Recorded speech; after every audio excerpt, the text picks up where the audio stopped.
ಎಲ್ಲರಿಗೂ ನಮಸ್ಕಾರ. 2025ರಲ್ಲಿ ಮೊಟ್ಟ ಮೊದಲ ಸೂರ್ಯಗ್ರಹಣ ಇದೇ ತಿಂಗಳು ಅಂತಂದರೆ ಮಾರ್ಚ್ ತಿಂಗಳ ಕೊನೆಯ ವಾರದಲ್ಲಿ ಗೋಚರಿಸಲಿದೆ. ಗ್ರಹಣ ಸಮಯದಲ್ಲಿ ಯಾವ ಕೆಲಸ ಮಾಡಬೇಕು, ಯಾವ ಕೆಲಸ ಮಾಡಬಾರದು, ಗ್ರಹಣ ಮುಕ್ತಾಯವಾದ ನಂತರ ಏನೇನೆಲ್ಲ ಮಾಡಬೇಕು, ಗ್ರಹಣದ ಸಮಯವನ್ನು ತಿಳ್ಕೊತಾ ಹೋಗೋಣ. ಅದೇ ರೀತಿ ಗ್ರಹಣ ಅಂತಂದರೆ ಸೂರ್ಯಗ್ರಹಣ ಎಲ್ಲೆಲ್ಲಿ ಗೋಚರಿಸಲಿದೆ, ಈ ಎಲ್ಲ ಮಾಹಿತಿಯನ್ನು ಈ ವಿಡಿಯೋದಲ್ಲಿ ನಾವು ತಿಳ್ಕೊತಾ ಹೋಗೋಣ. ವಿಡಿಯೋವನ್ನು ಪ್ರಾರಂಭಿಸ್ತೀನಿ. ಅದಕ್ಕಿಂತ ಮೊದಲು ನೀವು ಮೊದಲನೇ ಬಾರಿ ನಮ್ಮ ಚಾನೆಲ್ಗೆ ಭೇಟಿ ಕೊಟ್ಟಿದ್ರೆ ಈ ಕೂಡಲೇ ಸಬ್ಸ್ಕ್ರೈಬ್ ಮಾಡ್ಕೊಳ್ಳಿ ಮತ್ತು ಲೈಕ್ ಮಾಡಿ. ಈಗ ನಾವು ಮಾಹಿತಿಯನ್ನು ತಿಳ್ಕೊತಾ ಹೋಗೋಣ. ಗ್ರಹಣದ ಸಮಯದಲ್ಲಿ ಯಾವ ಯಾವ ಕೆಲಸಗಳನ್ನು ಮಾಡಬಾರದು. ಮೊದಲಿಗೆ ಯಾವುದೇ ಶುಭ ಕಾರ್ಯಗಳನ್ನು ಗ್ರಹಣದ ಸಮಯದಲ್ಲಿ ಮಾಡೋ ಹಾಗೆ ಇಲ್ಲ.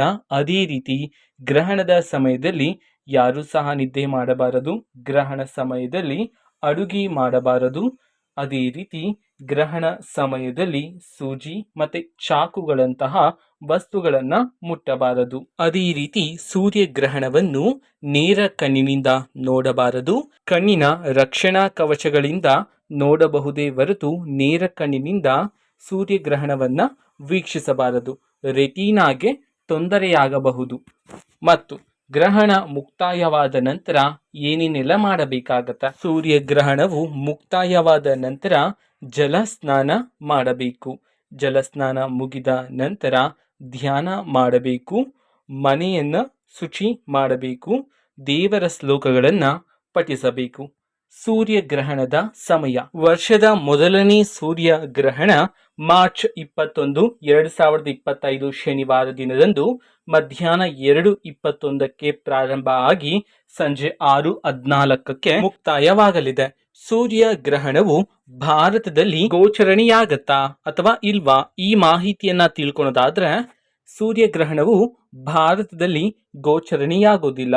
ಸೂರ್ಯಗ್ರಹಣವು ಡೆನ್ಮಾರ್ಕ್, ಜರ್ಮನಿ, ಉತ್ತರ Brazil, France, Ireland, Morocco, Greenland, Netherland, ಉತ್ತರ ರಷ್ಯಾ, ಸ್ವಿಟ್ಜರ್ಲ್ಯಾಂಡ್, ಇಂಗ್ಲೆಂಡ್, ಯುನೈಟೆಡ್ ಸ್ಟೇಟ್ಸ್ಗಳಲ್ಲಿ ಸೂರ್ಯಗ್ರಹಣವು ಗೋಚರಿಸಲಿದೆ. ಆದರೆ ಭಾರತದಲ್ಲಿ ಸೂರ್ಯಗ್ರಹಣವು ಗೋಚರಣೆಯಾಗೋದಿಲ್ಲ. ಇದು ಇವತ್ತಿನ ಒಂದು ವಿಡಿಯೋ. ಈ ಮಾಹಿತಿ ಇಷ್ಟ ಆಗಿದ್ರೆ ನಿಮ್ಮ ಫ್ರೆಂಡ್ಸ್ ಆ್ಯಂಡ್ ಫ್ಯಾಮಿಲಿ ಮೆಂಬರ್ಸ್ಗೂ ಸಹ ವಿಡಿಯೋವನ್ನು ಶೇರ್ ಮಾಡಿ. ಮತ್ತು ನೀವು ಮೊದಲನೇ ಬಾರಿ ನಮ್ಮ ಚಾನೆಲ್ಗೆ ಭೇಟಿ ಕೊಟ್ಟಿದ್ರೆ ಈ ಕೂಡಲೇ ಸಬ್ಸ್ಕ್ರೈಬ್ ಮಾಡ್ಕೊಳ್ಳಿ. ಮತ್ತೀಗ ನಾವು ಫೇಸ್ಬುಕ್ಕಲ್ಲೂ ಈಗ ವಿಡಿಯೋಸ್ಗಳನ್ನು ಅಪ್ಲೋಡ್ ಮಾಡ್ತಿದ್ದೀವಿ. ಫೇಸ್ಬುಕ್ ಚಾನೆಲ್ ಲಿಂಕನ್ನು ಡಿಸ್ಕ್ರಿಪ್ಷನ್ ಬಾಕ್ಸಲ್ಲಿ ಕೊಟ್ಟಿರ್ತೀನಿ. ಕ್ಲಿಕ್ ಮಾಡಿಬಿಟ್ಟು ಅಲ್ಲಿರ್ತಕ್ಕಂತಹ ಲಿಂಕ್ ಮುಖಾಂತರ ನೀವು ಅಲ್ಲೂ ಸಹ ವಿಡಿಯೋಸ್ಗಳನ್ನು ನೋಡ್ಬೋದಾಗಿರುತ್ತೆ. ಸಬ್ಸ್ಕ್ರೈಬ್ ಮಾಡ್ಕೊಳ್ಳಿ. Thank you. ಬಾಯ್.